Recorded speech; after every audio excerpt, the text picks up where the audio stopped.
In what NCCK says will be the ultimate closure to the divisions occasioned by the 2017 presidential elections, the religious leaders are once again pushing for a constitutional referendum that would expand the executive. And while the proposal is not entirely new, having been floated sometime last year, the religious leaders insist it is the ultimate solution to the ongoing political grandstanding in the country.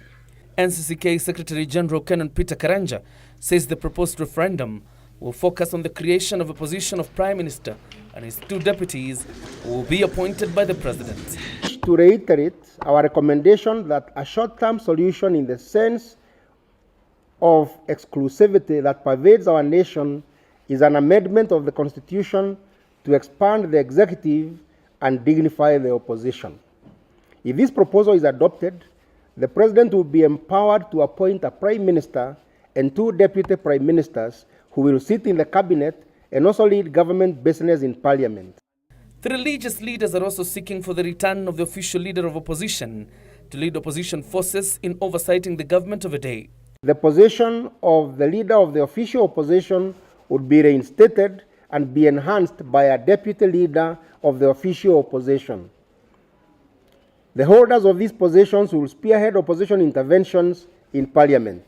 This short-term measure will stabilize the country and create a favorable environment in which national development and crafting of long-term solutions can be pursued.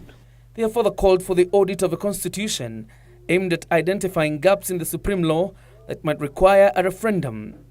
The constitution is the legal framework that binds Kenyans together as a nation and forms the basis for the rule of law.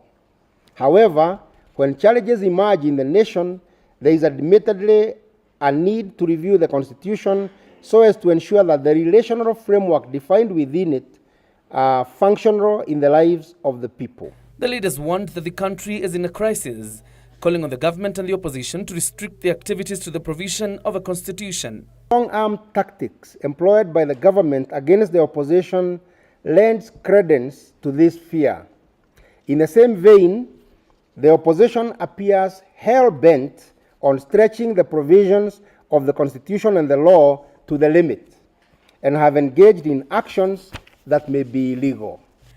They have called on President Uhuru Kenyatta to initiate dialogue with the opposition to end the hostilities and the panic that has gripped the country. Kenya is in a crisis.